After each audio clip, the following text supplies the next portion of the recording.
Dear students, I am Kritika और इस video lecture में हम कवर करेंगे क्लास 6 एनसीईआरटी क्यूरियोसिटी बुक का chapter number 2 diversity in living world. ठीक है, तो बेटा एनसीईआरटी ना बहुत ही मतलब जो उसका सेकंड चैप्टर बहुत लेंथी है, तो इसलिए मैं लोगों को वो चैप्टर अच्छे से समराइज़ करूँगी एक एक लाइन के साथ, राइट। तो सबसे पहले हम देखते हैं कि इस चैप्टर में पढ़ना क्या है। ठीक है, बातें तो बाद में चलती रहेंगी। तो diversity in the living world, उसमें हम सबसे पहले देखेंगे इंट्रोडक्शन। ठीक है, डाइवर्सिटी मतलब होता है varieties. Okay, so diversity in plants में क्या वेराइटीज़ होती है, एनिमल्स में क्या वेराइटीज़ होती है, बायोडाइवर्सिटी क्या होती है, प्लांट्स को कैसे ग्रुप करते हैं, एनिमल्स को कैसे ग्रुप करते हैं, plants and animals in different surroundings में प्लांट्स और एनिमल्स के बारे में पढ़ेंगे कि उनकी क्या क्या डाइवर्सिटी होती है, क्या वेराइटीज़ होती हैं। एडेप्टेशन मतलब एनिमल्स और प्लांट्स इन्वायरमेंट या सराउंडिंग के अकॉर्डिंग खुद को कैसे एडेप्ट करते हैं। हैबिटेट मतलब वो कहाँ रहते हैं, राइट। एंड प्रोटेक्टिंग बायोडाइवर्सिटी मतलब बायोडाइवर्सिटी प्रोटेक्ट करना क्यों ज़रूरी है, गवर्नमेंट क्यों इतने प्रोग्राम्स स्कीम्स लॉन्च कर रही है टू प्रोटेक्ट बायोडाइवर्सिटी, राइट। तो हम इसकी इंपॉर्टेंस भी देखेंगे। तो सबसे पहले हम स्टार्ट करते हैं इंट्रोडक्शन से। तो सबसे पहले लिखा है अ नेचर वॉक इज़ कभी तुम लोगों ने नेचर वॉक की, मतलब तुम लोग इधर उधर से गुजर तो जाते हो, लेकिन कि कभी तुम लोगों ने अच्छे से तुम्हारे सराउंडिंग में जो भी प्लांट्स और एनिमल्स हैं क्या कभी उसको ऑब्जर्व करने की कोशिश की है। तो यहाँ लिखा है a nature walk is a fun and educational journey where students explore the outdoors to observe plants and animals in their natural habitats. तो बेटा जब अगर तुम नेचर वॉक करोगे ना तो तुम ये रियलाइज़ करोगे कि कितनी फ़न, ठीक है, मतलब तुम्हें मज़ा आएगा इतने डिफरेंट वैराइटीज़ ऑफ प्लांट्स और एनिमल्स को देखने में, और कितनी एजुकेशनल जर्नी है। सो एजुकेशनल मीन्स तुम्हें बहुत कुछ सीखने को मिलेगा। लाइक ये प्लांट एक दूसरे से कैसे अलग है, ऐसे क्या स्पेशल ट्रेट्स हैं जो इस प्लांट को इस प्लांट से अलग बना रहे हैं। ये एनिमल्स एक दूसरे से डिफरेंट है तो क्यों है, क्या उनकी वॉइस डिफरेंट है, क्या उनके एनाटॉमी डिफरेंट है, क्या उनका एक्सटर्नल स्ट्रक्चर डिफरेंट है, राइट। ये सारी चीज़ें। During such walks, experts like scientists और local nature enthusiasts help students notice the amazing variety of living organisms। और अगर इस वॉक के दौरान तुम्हारे साथ कोई एक्सपर्ट्स होंगे ना तो वो और ज़्यादा जो प्लांट्स और एनिमल्स की डाइवर्सिटी है, उनके जो स्पेशल ट्रेट्स है, हर एक प्लांट एनिमल एक दूसरे से कैसे अलग है, उनके जो स्पेशल ट्रेट्स जो उनको डिफरेंट बना रहे हैं, वो समझने में तुम्हारी और ज़्यादा हेल्प करेंगे, राइट। तो ये जो तुम्हारी बुक है एनसीईआरटी, उसमें ना 2 एक्सपर्ट्स की बात हो रही है। So led by experts like doctor Raghu, a scientist, एक साइंटिस्ट है डॉक्टर रघु, एंड मनीराम चाचा, and elderly local with deep knowledge of nature. मतलब एक बड़े हैं मनीराम चाचा, ठीक है, और वो वहीं कहीं आसपास रहते हैं, राइट, और उनको नेचर का बहुत ज़्यादा नॉलेज है। तो वो स्टूडेंट्स को ले जाते हैं एक एजुकेशनल ट्रिप पर, राइट, एक जर्नी पर। Students can learn about the variety of species, ताकि स्टूडेंट्स वैरायटी ऑफ स्पीशीज़ जो हैं उसको अच्छे से जान सकें कि कितने वैरायटी के एनिमल्स रहते हैं हमारे सराउंडिंग में, कितने वैरायटी के प्लांट्स रहते हैं हमारे सराउंडिंग में, देयर यूनिक फीचर्स, वो एक दूसरे से कैसे अलग हैं, and the importance of respecting all living creatures. और भाई क्यों हमें लिविंग क्रिएचर्स को प्रोटेक्ट करना चाहिए, ठीक है। So this activity encourages curiosity. अब बेटा बुक का नाम ही क्यूरियोसिटी है, तो इससे क्या समझ में आया कि ये जो एक्टिविटी है ना, इससे तुम लोगों के अंदर क्यूरियोसिटी डेवलप होगी, and helps students develop a deeper connection with the natural world around them. और हम नेचर से डीपली कनेक्ट हो पाएंगे जब हम जिस चीज़ के बारे में हम ज़्यादा जानते हैं उस चीज़ से हम बहुत जल्दी कनेक्ट भी तो हो जाते हैं। तो नेचर के बारे में जितना ज़्यादा जानोगे तुम्हें समझ में आएगा कि नेचर हमारे लिए कितनी चीज़ें करता है ना, without the expectation of any return, right. So what is diversity? Diversity का मीनिंग क्या होता है? So diversity refers to the wide variety of plants, animals and other organisms. Diversity मतलब होता है विभिन्नता। एक पर्टिकुलर एरिया में प्लांट्स और एनिमल्स की जो वैराइटीज़ हैं जो उस एरिया में रह रही है उसको बोलते हैं diversity, right. So diversity refers to the wide variety of plants and animals and other organisms found in a particular area, right. This variety includes differences in size, shape. अब एक बात बताओ, प्लांट्स, एक प्लांट दूसरे plant से अलग है, ऐसा क्यों है? एनिमल्स एक दूसरे से अलग क्यों हैं, राइट। तो अलग वो किन किन चीज़ों में हो सकते हैं, किन किन बेसिस पे हो सकते हैं? तो प्लांट्स और एनिमल्स एक दूसरे से साइज़ के बेसिस पर अलग हो सकते हैं, शेप के बेसिस पर अलग हो सकते हैं, बिहेवियर के बेसिस पर अलग हो सकते हैं, एंड दी रोल्स, और जो भी मतलब वो फंक्शन करते हैं, राइट। जैसे मंकी कूदता है, ओके, क्लाइंब करता है, जो बर्ड्स होती हैं वो उड़ती हैं, तो उनके जो रोल्स हैं वो डिफरेंट है इन्वायरमेंट में। These living things play in their environment. Studying diversity helps us understand how nature stays balanced and healthy. और अभी हम पढ़ेंगे कि डाइवर्सिटी की वजह से हमारे इकोसिस्टम कैसे बैलेंस्ड होता है, और अगर इकोसिस्टम बैलेंस्ड होगा तो हमारा एनवायरनमेंट भी हेल्दी होगा, right. So diversity in plants मतलब प्लांट्स एक दूसरे से किन किन मायनों में अलग होते हैं वो हम पढ़ते हैं। तो देखो बेटा, प्लांट्स हाइट के बेसिस पर एक दूसरे से अलग होते हैं सबसे पहले तो, ठीक है। जैसे some plants grow very tall with thick strong trunks. देखो 3 तरीके के प्लांट्स होते हैं, वो अभी हम आगे अच्छे से डिस्कस करेंगे। हर्ब्स होते हैं, श्रब्स होते हैं, ट्रीज होती हैं। ओके, तो कुछ प्लांट्स होते हैं that grow very tall with thick strong Trunks like mango trees. जैसे ट्रीज होती है, उनकी जो ट्रंक होती है वो कितनी स्ट्रॉन्ग होती है और थिक होती है, तो वो हाइट के बेसिस पर एक दूसरे से अलग है। Others stay close to the ground, है ना। और कुछ होते हैं जो कि ग्राउंड के थोड़ा क्लोज होते हैं। जैसे रोज़ एक श्रब है, उसकी जो ब्रांचेस हैं वो ग्राउंड से क्लोज होती हैं। एंड मच शॉर्टर, और कुछ होते हैं जो कि बहुत शॉर्ट होते हैं, जैसे वो होते हैं हर्ब्स। आया समझ में? वो होती ग्रासेस जो ग्राउंड के सबसे क्लोज है। स्टेम कैरेक्टरिस्टिक्स, अभी तो हाइट के बेसिस पर हमने देख लिया कि प्लांट्स अलग कैसे होते हैं। जो सबसे छोटे होते हैं, जो ग्राउंड के एकदम क्लोज होते हैं ना, जैसे मम्मा का एकदम छोटा बच्चा, सबसे छोटा बेटा, है ना, तो वो होते हैं हर्ब्स। फिर जो उससे बड़े होते हैं, जिनकी ब्रांचेस ग्राउंड को टच कर रही होती है बट वो हर्ब्स से बड़े, वो आ जाते हैं श्रब्स में, और उनकी वुडी स्टेम होती है, वो आगे पढ़ेंगे अभी हम। और जो सबसे बड़े होते हैं ना, जिनका भैया ग्राउंड से कोई रिश्ता नाता है ही नहीं, वो क्या हो गए? ट्रीज़। ठीक है। फिर stem characteristics, the stem is the, अब जैसे भाई हमारी बॉडी है तो हमारी जो वर्टेब्रल कॉलम है ना, रीढ़ की हड्डी, है ना, उस वजह से हम अच्छे से खड़े हो पाते हैं। वो हमारा सपोर्ट सिस्टम है, हमारी बॉडी की बैकबोन। ठीक है। वैसे जो स्टेम होती है ना बच्चा, वो प्लांट का मेन सपोर्ट होती है। Trees and shrubs usually have hard woody stems. अब जो ट्रीज़ होती है उसकी जो स्टेम होती है वो कैसी होती है? हार्ड होती है और वुडी होती है ना, वुड की बनी होती है ना। That give them strength to stand tall, और उसी वजह से जो ट्रीज़ होती, इतनी बड़ी बड़ी ट्रीज़ अच्छे से खड़ी हो पाती हैं। ठीक है। अगर उनकी जो स्टेम होती वो इतनी स्ट्रॉन्ग नहीं होती, इतनी थिक नहीं होती उनकी ट्रंक, तो बेटा अभी तो वो ऐसे ऐसे लहरा रही होती है और गिर पड़ती अगर जरा सी भी हवा चलती तो। ठीक है। एंड सर्वाइव हार्श वेदर, और जो अगर बहुत तेज़ कभी हवा चल रही है कुछ, है ना, क्लाइमेटिक चेंजेस हो रहे हैं, अगर बहुत ज़्यादा मानसून आ गया जोर से, तो ऐसा नहीं कि वो बड़ी बड़ी ट्रीज़ गिर पड़ेंगी। क्यों? क्योंकि उनकी स्टेम कैसी होती है? स्ट्रॉन्ग होती है और थिक होती है। On the other hand herbs and small plants have soft green stems that are flexible. वहीं अगर हम बात करें हर्ब्स की, तो हर्ब्स की जो स्टेम होती है ना, वो ग्रीन होती है, बहुत फ्लेक्सिबल होती है। ठीक है। तो स्टेम के बेसिस पर भी प्लांट्स एक दूसरे से अलग होते हैं। फिर प्लांट्स और कैसे अलग होते हैं एक दूसरे से? लीव्स, शेप्स और पैटर्न्स की वजह से। ठीक है। जैसे leaves can be broad and large. जैसे बनाना जो ट्री होती है ना, तो बनाना जो लीफ होती है, बनाना लीफ जो होती है वो कैसी होती है? ब्रॉड होती है। ब्रॉड क्यों होती है? ताकि वो ज़्यादा से ज़्यादा सनलाइट कैप्चर करे। मैम ज़्यादा से ज़्यादा सनलाइट कैप्चर करेगी तो क्या होगा? ज़्यादा से ज़्यादा फोटोसिंथेसिस कर पाएगी। फोटोसिंथेसिस तो पढ़ा होगा। ठीक है। अगर नहीं पढ़ा होगा तो वो भी अपन डिस्कस कर लेंगे एक बार। सो लीव्स जो होती हैं वो ब्रॉड होती हैं और लार्ज होती हैं। ठीक है। Like banana leaves which helps capture sunlight efficiently. और अगर लीव्स ब्रॉड होंगी तो बेटा ज़्यादा से, जैसे मैंने अगर अपनी मुट्ठी बंद कर दी, मुझे कोई टॉफ़ी दे रहा है, तो मैं क्या टॉफ़ी ले पाऊँगी? नहीं ले पाऊँगी ना अच्छे से। वहीं अगर मैं अपनी मुट्ठी से खोल दूँगी तो मैं कितनी सारी टॉफ़ी ले पाऊँगी। आया समझ में? तो उसी तरीके से बनाना लीव्स भी फंक्शन करती हैं। दे कैन ऑल्सो भी arrange differently on the stem. और जो जैसे लीव्स जो होती है वो उनका अरेंजमेंट भी डिफरेंट हो सकता है, उससे भी वो डिफरेंट हो सकती हैं। ठीक है। एक तो प्लांट्स कैसे अलग हो सकते हैं कि किसी प्लांट की लीफ बड़ी होती है, किसी प्लांट की लीफ छोटी छोटी होती है। ठीक है। और दूसरी चीज़, लीफ के पैटर्न्स भी अलग होते हैं। जैसे दे कैन ऑल्सो भी arrange differently on the stem. For example Neem leaves. अब जैसे जो नीम की लीव्स होती हैं वो अपोजिटली अरेंज्ड होती हैं। वहीं कुछ प्लांट्स ऐसे होते हैं जिनकी लीव्स अल्टरनेटली अरेंज्ड होती हैं। ठीक है। इसको मैं थोड़ा सा एक्सप्लेन कर देती हूँ। अपोजिटली अरेंज का मतलब क्या है मैम, और अल्टरनेटली अरेंज होने का मतलब क्या है? ठीक है बेटा, ये जो स्टेम है ना, इस स्टेम में से आपको पता है लीफ निकलती है। तो लीफ किस में से निकलती है? नोड में से। लीफ कहाँ से निकलती है? नोड। यहाँ नोड प्रेजेंट होता है ना, वहाँ से निकलती है लीफ। ठीक है। अब जो नीम प्लांट होता है उसकी लीव्स होती है अपोजिट। बेटा अगर एक नोड से एक से ज़्यादा लीफ निकल रही है, ठीक है, तो अपन बोलते हैं कि लीव्स का अरेंजमेंट है अपोजिट।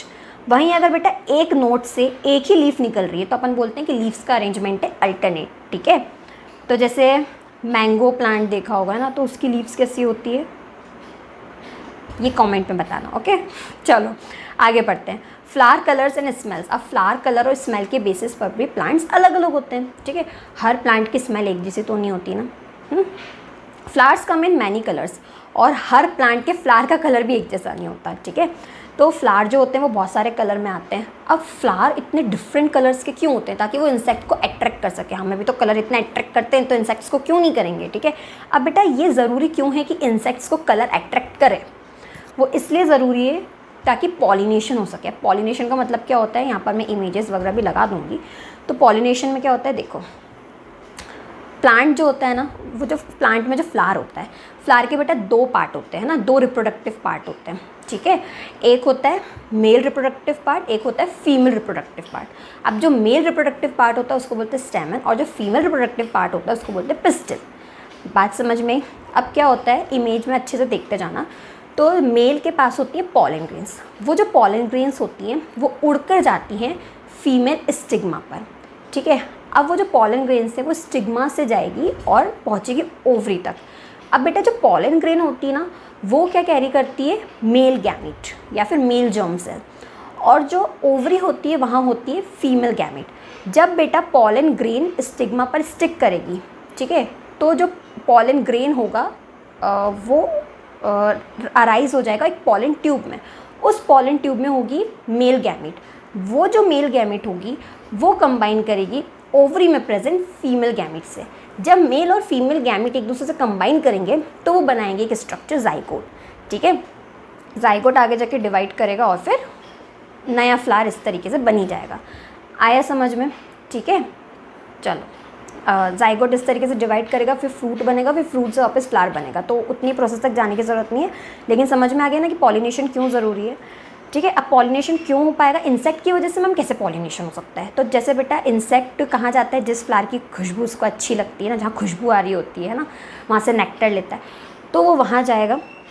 फिर उसके बाद जब वो वहाँ बैठेगा तो बेटा कुछ पॉलन ग्रेन्स उसके ऊपर झड़ जाएंगे। फिर वो इंसेक्ट जब दूसरे फ्लावर पर जाएगा तो वो उन पिछले वाले फ्लावर के जो पॉलन ग्रेन्स होंगे उसको दूसरे फ्लावर पर झटका देगा, और उस वजह से क्या होगा, पॉलिनेशन, ठीक है। पॉलन ग्रेन्स का ट्रांसफ़र होना, तो transfer of pollen grain from male part मतलब एंथर टू स्टिग्मा, ठीक है, उसको अपन बोलते हैं पॉलिनेशन।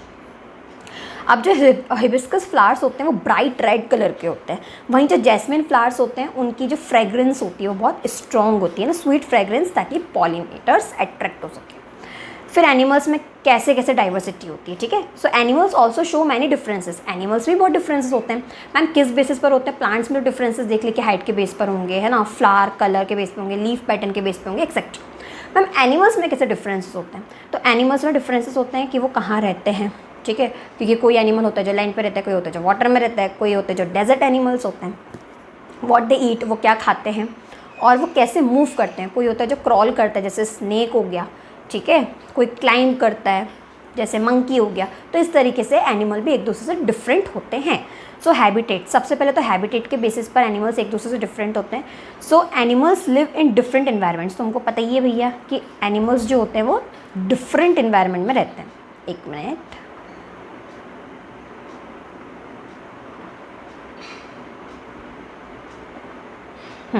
तुमको पता है कि जो एनिमल्स होते हैं वो डिफरेंट हैबिटेट्स में रहते हैं, राइट। जैसे कुछ होते हैं जो लैंड पर रहते हैं जैसे डियर, ओके, कुछ होते हैं जो वाटर में रहते हैं जैसे फिश, और कुछ होते हैं जो अपना most of the time air में स्पेंड करते हैं। ऐसा नहीं बेटा कि सारा टाइम एयर में ही रहेंगे, है ना, वहीं पर उड़ते ही रहेंगे, नहीं, ऐसा नहीं बेटा, वो नीचे भी आते हैं, लेकिन मोस्ट ऑफ द टाइम वो एयर में ही स्पेंड करते हैं। वो हो गई बर्ड्स। फिर डाइट के बेसिस पर एनिमल्स अलग होते हैं। कुछ एनिमल्स होते हैं जो सिर्फ प्लांट खाते हैं, उनको बोलते हैं हर्बीवोर्स। कुछ होते हैं जो कि दूसरे एनिमल्स का फ्लैश खाते हैं, उसको बोलते हैं कार्निवोर्स, ठीक है, जैसे लॉयन हो गया। हर्बीवोर्स में जैसे काउज हो गया, डियर हो गया। कुछ एनिमल्स होते हैं जो फ्लैश भी खाते हैं दूसरे एनिमल्स का, और प्लांट प्रोडक्ट्स भी खाते हैं, प्लांट्स भी खाते हैं, ठीक है, उनको बोलते हैं ओमनिवोर्स। आया समझ में? ओमनिवोर्स में जैसे ह्यूमन बींग्स खुद ओमनिवोर्स हैं, ओके। चलो, बियर्स हो गए। फिर मूवमेंट, अब कुछ एनिमल्स होते हैं जो अपने टांगों पर बेटा चलते हैं, जैसे हम अपने लेग्स पर वॉक करते हैं, okay. So walking on legs, जैसे डॉग्स हो गई, कैट्स हो गए। फ्लाइंग यूजिंग विंग्स, कुछ होते हैं एनिमल्स जो कि विंग्स का यूज़ करते हैं बेटा, पंछी बनूँ, उड़ते फिरूँ मस्त मस्त गगन में, ठीक है, तो वो हो गए ईगल्स, स्पैरोस। फिर कुछ होते हैं जो स्विम करते हैं with the help of their fins, वो हो गए फिश, डॉल्फिन्स। और कुछ होते हैं जो क्रॉल करते हैं जैसे स्नेक्स और लिजर्ड्स। फिर बायोडाइवर्सिटी क्या होती है, ठीक है। अब डाइवर्सिटी और बायोडाइवर्सिटी वैसे एक ही चीज़ है, बट देखो फ़र्क क्या है, फ़र्क इतना कुछ है ही नहीं, ठीक है। डाइवर्सिटी मतलब होता है वेराइटीज़, बायोडाइवर्सिटी मतलब लिविंग ऑर्गेनिजम्स में वेराइटीज़। बायो मतलब क्या होता है, लिविंग, तो बस लिविंग ऑर्गेनिजम्स में जो वेराइटीज़ होती हैं उसको अपन बोलते हैं बायोडाइवर्सिटी। तो बेटा एक पर्टिकुलर एरिया में जो डिफरेंट वेराइटीज़ के प्लांट्स, एनिमल्स, फंजाई और जो छोटे छोटे ऑर्गेनिजम्स, माइक्रो ऑर्गेनिजम्स जो रहते हैं, माइक्रो मतलब छोटे छोटे, ठीक है, उनको अपन बोलते हैं बायोडाइवर्सिटी। तो बायोडाइवर्सिटी मतलब क्या होता है कि एक पर्टिकुलर एरिया में प्लांट्स, एनिमल्स, फंजाई और माइक्रो ऑर्गेनिजम्स में जो वेराइटीज़ प्रेजेंट है उसको अपन बोलते हैं बायोडाइवर्सिटी। अब बेटा जो बायोडाइवर्सिटी है मतलब जो विभिन्नता है, वेराइटीज़ है, वो एक स्पीशीज़ के अंदर भी हो सकती है, ठीक है, दो स्पीशीज़ के बीच में भी हो सकती है और इकोसिस्टम्स के बीच में भी हो सकती है। अब मैम ये क्या हो गया है ना, एक स्पीशीज़ के अंदर, जैसे बेटा हम जो ह्यूमन बींग्स हैं ना वो आते हैं, स्पीशीज़ मतलब एक ग्रुप जो एक जिसमें बहुत सिमिलैरिटीज़ हैं वो आ जाता है एक स्पीशीज़ में, ठीक है। जैसे हम ह्यूमन बींग्स की बेटा जो स्पीशीज़ होती है उसको बोलते हैं होमो सेपियंस। अब एक बात बताओ, स्पीशीज़ के अंदर भी देखो कितने सारे डिफरेंस होते हैं। तुम्हारी फैमिली में क्या सब लोग एक जैसे दिखते होंगे, या फिर होमो सेपियंस, हम ह्यूमन बींग्स आते हैं होमो सेपियंस में, तो क्या हम सारे ह्यूमन बींग्स एक दूसरे से एकदम सिमिलर है, मतलब आइडेंटिकल है, एक जैसे दिखते क्या? नहीं दिखते। आया समझ में? तो इसलिए बोला जा रहा है कि एक स्पीशीज़ के अंदर भी बहुत सारे डिफरेंसेस हो सकते हैं, डाइवर्सिटी हो सकती है। बेटा दो स्पीशीज़ के बीच में भी डाइवर्सिटी हो सकती है। जैसे आई गेस जो कैट की जो स्पीशीज़ है उसका नाम एक बार सर्च कर लेना, आई थिंक कैट फैमिलैरिस है, तो उसकी स्पीशीज़ देख लो, और ह्यूमंस की जो स्पीशीज़ होती है होमो सेपियंस, दोनों स्पीशीज़ एक दूसरे से डिफरेंट है ना, कैट और तुम डिफरेंट हो कि नहीं हो। फिर इकोसिस्टम्स के बीच में भी बेटा डाइवर्सिटी हो सकती है, ठीक है। जैसे एक फॉरेस्ट इकोसिस्टम हो गया, एक एक्वाटिक इकोसिस्टम हो गया, तो एक्वाटिक एनिमल्स और लैंड एनिमल्स है ना, डेजर्ट एनिमल्स, डेजर्ट भी इकोसिस्टम है, तो ये सारे एनिमल्स एक दूसरे से कितने डिफरेंट हैं, राइट। तुम्हें कैमल बेटा पानी में तो नहीं मिलेगा, ठीक है, या फिर तुम्हें फ़िश बेटा डेजर्ट में नहीं मिलेगी, है ना, रेत पर चलती हुई। आया समझ में? तो इकोसिस्टम्स के बीच में वैराइटीज़ हो सकती हैं। अब एक बात बताओ कि बायोडाइवर्सिटी से इकोसिस्टम हेल्दी कैसे रहता है? मैंने शुरू में ये बात की थी, अब इसको मैं थोड़ा सा एलैबोरेट करती हूँ ऐसा क्यों रहता है, ठीक है। तो यहाँ पर एग्जाम्पल दिया हुआ है, एक एक लाइन अच्छे से पढ़ेंगे अपन, है ना, पूरा NCERT का सार है ये, सेकेंड चैप्टर का। Trees provide food and shelter to many animals. अब तुमको पता है कि जो ट्रीज़ होती हैं वो हमें क्या देती है भाई? छाया देती है, फल देती है ना। इंडियन पेरेंट्स क्या बोलते हैं? फल फ्रूट एक साथ बोलेंगे, ठीक है। तो जो ट्रीज़ होती है वो हमें क्या देती है? छाया देती है ना, फूड देती है। While animals help spread seeds. अब देखो क्या होता है, वो एनिमल है जैसे तोता है, ठीक है, कभी ऐसा देखा होगा ना, तोते ने आम खाया और बेटा आधा ही खा के छोड़ दिया।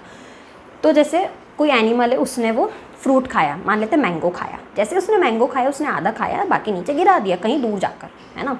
तो बेटा वो जो मैंगो की सीड होगी वो बेटा सॉइल में सो हो जाएगी, है ना, नेचुरली सॉइल में दफन हो जाएगी ना, सो हो जाएगी।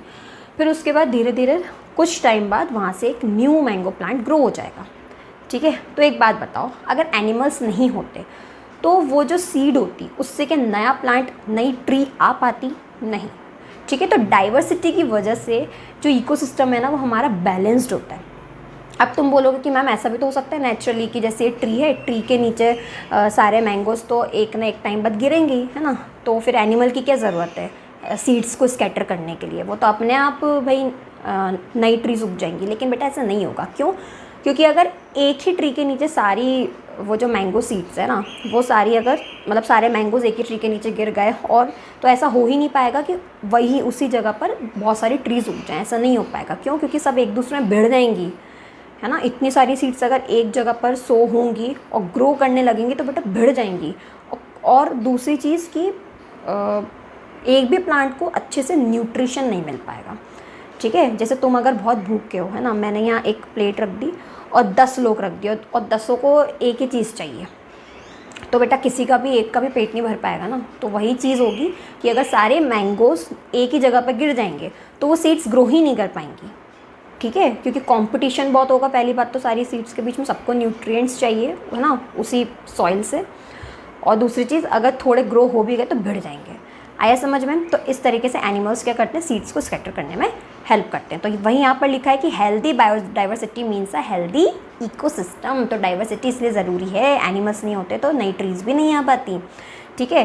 Now why do we group plants and animals? अब अगला क्वेश्चन ये आता है कि बेटा हमें क्यों ज़रूरत है प्लांट्स और एनिमल्स की ग्रुपिंग करने की, उनको ग्रुप करने की क्यों ज़रूरत है, ठीक है। अब एक बात बताओ, मान लो तुम लाइब्रेरी गए और तुम तो 6th क्लास के बच्चे हो, तुम्हें चाहिए साइंस की बुक। तुम लाइब्रेरी गए, तुमने देखा बेटा कि सारी क्लासेस की बुक ना ऐसे बिखरी हुई हैं, सब एक जगह ऐसी डल्ले में रखी हुई हैं, ठीक है। और तुमने पूछा टीचर से कि मैम मुझे ना साइंस की बुक चाहिए, क्यूरियोसिटी बुक, ठीक है। और उन्होंने बोला कि बेटा ढूंढ लो, सारी यहीं एक जगह ही तो रखी है, तो तुम अच्छे से ढूंढ पाओगे क्या, तुम्हें बहुत टाइम लगेगा पहली बात तो, ठीक है। वहीं अगर बेटा अलग अलग सेक्शन बने होते, क्लास 6 साइंस का अलग सेक्शन, क्लास 6 मैथ्स का अलग सेक्शन, क्लास 7 साइंस का अलग सेक्शन, इस तरीके से तुम जाते, एक तो तुम्हें इतनी मजदूरी करने की ज़रूरत नहीं पड़ती, तुम फटाक से बुक उठा के ले आते। तो बेटा क्या होता है ना कि अगर प्लांट्स और एनिमल्स को उसी तरीके से, जैसे मैंने बुक का एग्जाम्पल दिया, अगर हम प्लांट्स और एनिमल्स को ग्रुप कर दें on the basis of their similarities, तो उससे उनको स्टडी करना बहुत ईजी हो जाएगा, ठीक है। मतलब एक ग्रुप है ना, उनमें जो भी मैंने उस ग्रुप में प्लांट्स को रखा है वो एक दूसरे से सिमिलर है। तो अगर मैं एक प्लांट को स्टडी करूँगी तो मुझे पता चल जाएगा कि इस ग्रुप के बाकी जो भी प्लांट मेंबर्स हैं वो उनमें भी सेम कैरेक्टरिस्टिक्स हैं, उन सबकी भी प्रॉपर्टीज सेम है। तो मुझे बार बेटा मजदूरी नहीं करनी पड़ेगी, ठीक है, अलग अलग प्लांट को अलग अलग से पढ़ने की, ठीक है। Same for the animals.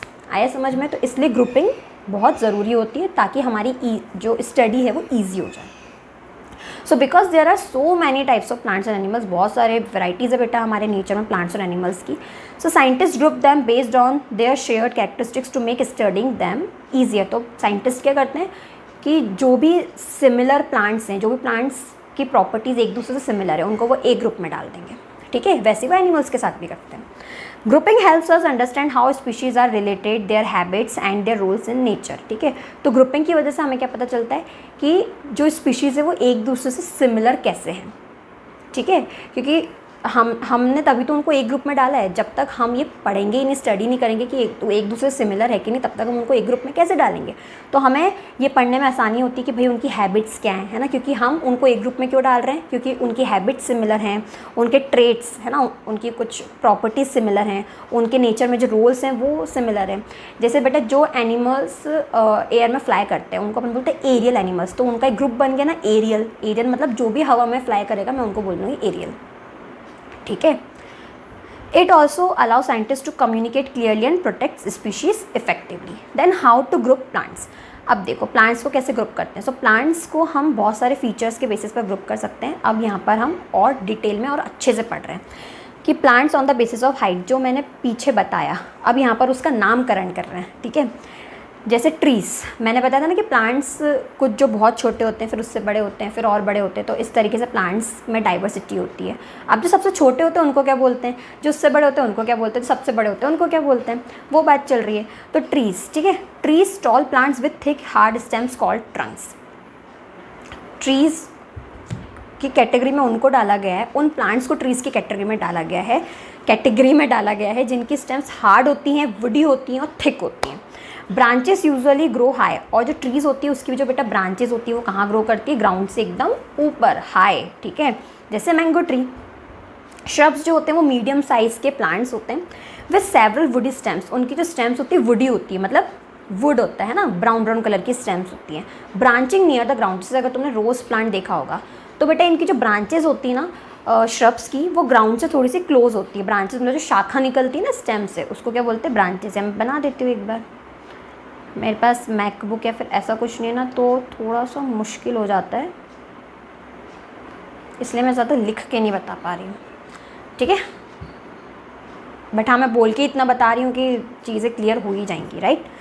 Example rose plant. Herbs बेटा छोटे छोटे प्लांट्स होते हैं जिनकी स्टेम वुडी नहीं होती, ब्राउन नहीं होती, ग्रीन ग्रीन होती है, ठीक है। जैसे ग्रास की स्टेम कैसी होती है, ग्रीन होती है। फ्लेक्सिबल स्टेम्स होती हैं, जैसे टमेटो प्लांट हो गया, ग्रास हो गई।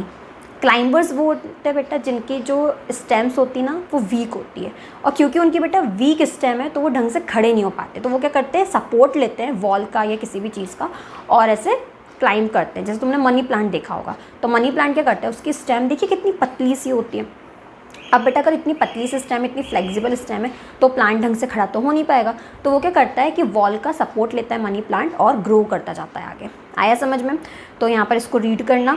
फिर क्रीपर्स वो होते हैं जो क्रीप करते हैं, मतलब ये भी सेम क्लाइंबर जैसे होते हैं, बस क्लाइंबर्स जो होते हैं वॉल का सपोर्ट लेंगे और आगे अपवर्ड्स ग्रो करते जाएंगे। क्रीपर्स वो होते हैं बेटा जो ग्राउंड पर क्रॉल करते हैं ना, क्रीप करते हैं, ठीक है। तो जैसे पम्पकिन प्लांट, अब बेटा पम्पकिन प्लांट है ना, तो होता क्या, इनकी स्टेम बहुत वीक होती है, प्लांट पता चला खड़ा हुआ और फिर वापस से टपक ही गया। तो ये वो प्लांट्स होते हैं, क्रीपर्स वो प्लांट्स होते हैं जो ग्राउंड पर ऐसे क्रीप करते हैं, ग्रो करते जाते हैं आगे, है ना, and spread. Based on stem type, अब स्टेम टाइप के बेसिस पर प्लांट्स कैसे अलग होते हैं। तो पहला, ऐसे प्लांट्स जिनकी स्टेम कैसी होती है, हार्ड होती है, वुडी स्टेम होती है।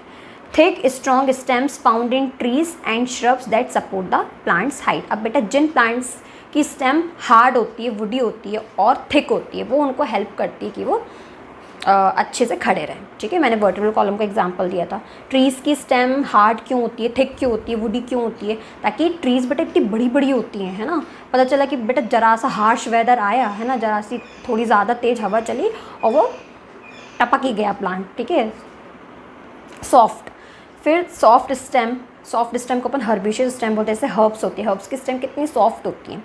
ठीक है, उसी तरीके से हाँ, वही तो बात चल रही है। ठीक है, जैसे हर्ब्स होती है, हर्ब्स की स्टेम होती है सॉफ्ट सी, तो उसके बेसिस पर भी प्लांट्स में डाइवर्सिटी होती है।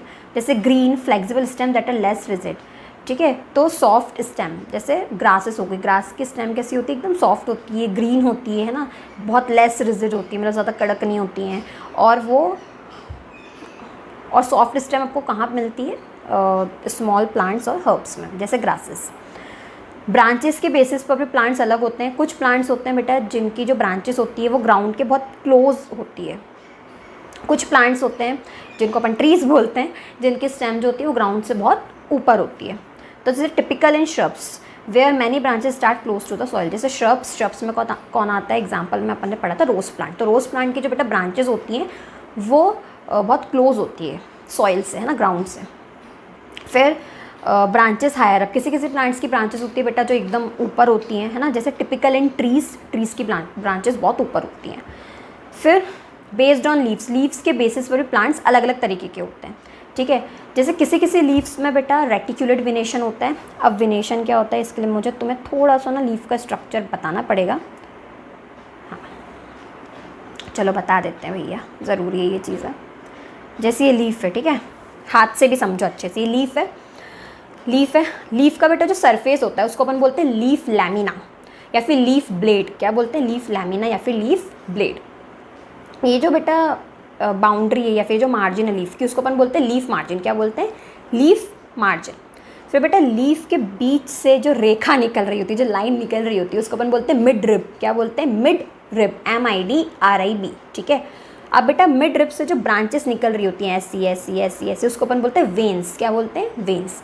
फिर वेन्स से भी जो आगे और छोटी छोटी ब्रांचेस निकल रही होती है अपन उसको बोलते हैं वेनलेट्स, है ना, VEINLETS। ठीक है, इसको रिकैप कर लें। ये लीफ है, लीफ का जो बेटा सरफेस है उसको अपन बोलते हैं लीफ ब्लेड या फिर लीफ मार्जिन, लीफ ब्लेड या फिर लीफ लैमिना।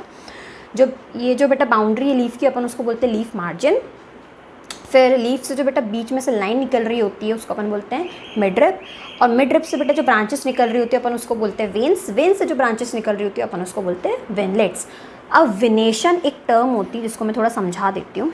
विनेशन, VENATION, यहाँ पे लिखा हुआ है रेटिकुलेट विनेशन, लेकिन विनेशन क्या होता है वो भी तो समझो। तो विनेशन मतलब होता है arrangement of veins on a leaf. Leaf पर वेन्स का कैसा अरेंजमेंट है। अगर तुम लोगों ने बेटा भुट्टा खाया होगा तो तुमको पता होगा कि भुट्टे पर तुमने ऐसे देखा होगा, ये भुट्टे की जो लीव्स होती हैं, भुट्टे की जो लीव्स होती हैं वो ऐसे, उसमें जो वेन्स होती हैं वैसे पैरेलल होती हैं एक दूसरे के। फिर बनाना, ठीक है, बनाना लीफ देखी होगी तो तुमने देखा होगा कि जो लीफ होती है वो एकदम जो वेन्स होती है वो एक दूसरे के एकदम पैरेलल होती हैं। यहाँ पर मैं इमेज भी लगा दूँगी तो दिक्कत नहीं होगी, ठीक है, परेशान नहीं होना है। तो अगर बेटा वेन्स का अरेंजमेंट एक दूसरे से पैरेलल है तो अपन बोलते हैं उसको पैरेलल विनेशन। अगर बेटा वेन्स का अरेंजमेंट जाले जैसा है, रेटिकुलेट का मतलब क्या होता है, जाला, यहाँ पर है ना रेटिकुलेट, ठीक है, ये रहा रेटिकुलेट। ठीक है, तो रेटिकुलेट का मतलब क्या होता है, जाले जैसा।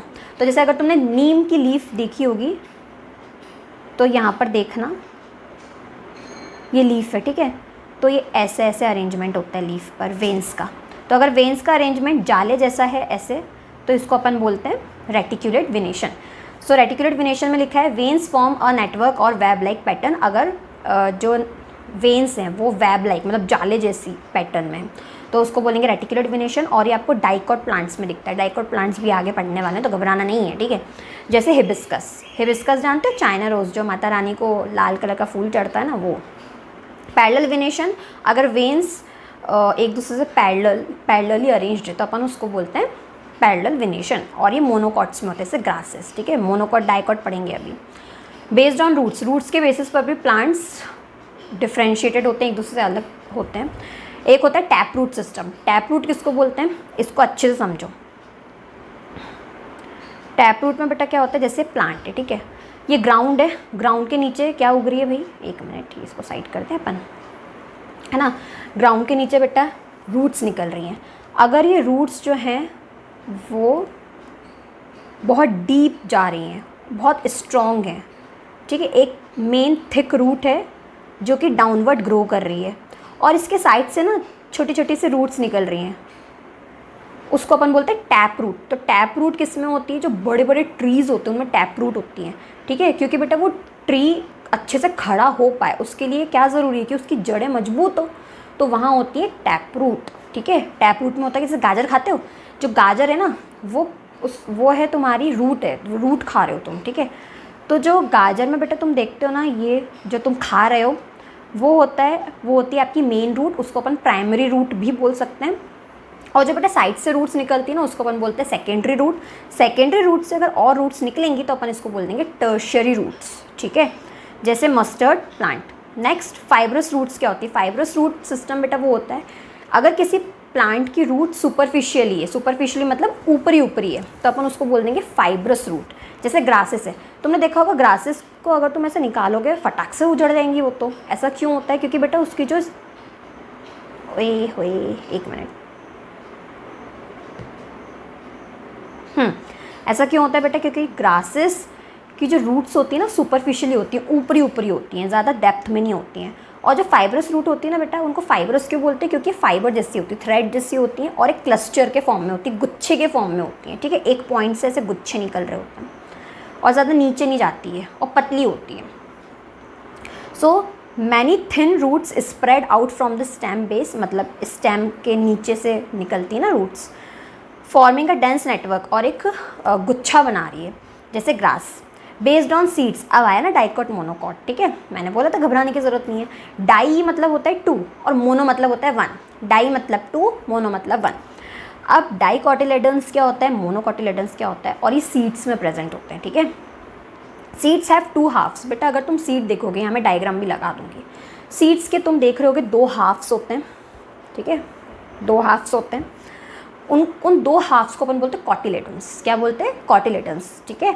Usually have reticulate venation and tap root systems. तो अगर बेटा किसी सीड के पास 2 हाफ्स हैं, है ना, कॉटिलेडन्स पता है फूड स्टोर करने का काम करते हैं, इसको सीड की लीफ भी बोला जाता है, सीड की लीफ, प्लांट की नहीं, ठीक है। जैसे प्लांट की लीफ होती है ना, वैसे सीड की जो लीफ होती है ना उसको बोला जाता है कॉटिलेडन्स। तो सीड के पास अगर 2 हाफ्स हैं तो उसको अपन बोलते हैं डाइकोटिलेडन्स। अब बेटा डाइकॉट सीड्स जो होती हैं, है ना, वो किस किस में प्रेजेंट होती है। अगर डाइकॉट सीड है किसी प्लांट की, तो मतलब उस प्लांट का रेटिकुलेट वेनेशन होगा, उसकी लीफ कैसी होगी, रेटिकुलेट वेनेशन का अरेंजमेंट होगा उसकी लीफ में, ठीक है, और टैप रूट सिस्टम होगा उस प्लांट का। आया समझ में, जैसे चिकपी। मोनोकॉटिलेडन्स, अगर सीड के पास बेटा एक सिंगल कॉटिलेडन है, एक ही हाफ है, सिंगल, ठीक है, एक हाफ है बस, तो अपन बोलते हैं कि वो सीड कैसी है, उसके पास क्या सिंगल कॉटिलेडन है। आया समझ में। Usually have parallel venation. अब बेटा जिन सीड्स के पास जो सीड्स मतलब मोनोकॉटिलेडन, जिसके पास एक ही कॉटिलेडन होता है, उससे जो आगे प्लांट उगेगा, उस प्लांट की जो लीव्स होंगी उसके पास होगा पैरेलल वेनेशन और फाइब्रस रूट सिस्टम होगा, ठीक है। Example maize, corn. How to group animals, अब हम दूसरे वीडियो लेक्चर में कवर करेंगे, वरना लेंथ बहुत ज़्यादा बड़ी हो जाएगी, अभी भी बड़ी ही हो गई है, ठीक है। तो दूसरा लेक्चर थोड़ा छोटा होगा क्योंकि अब चैप्टर थोड़ा ही बचा है, right. So thank you for being connected here, bye bye.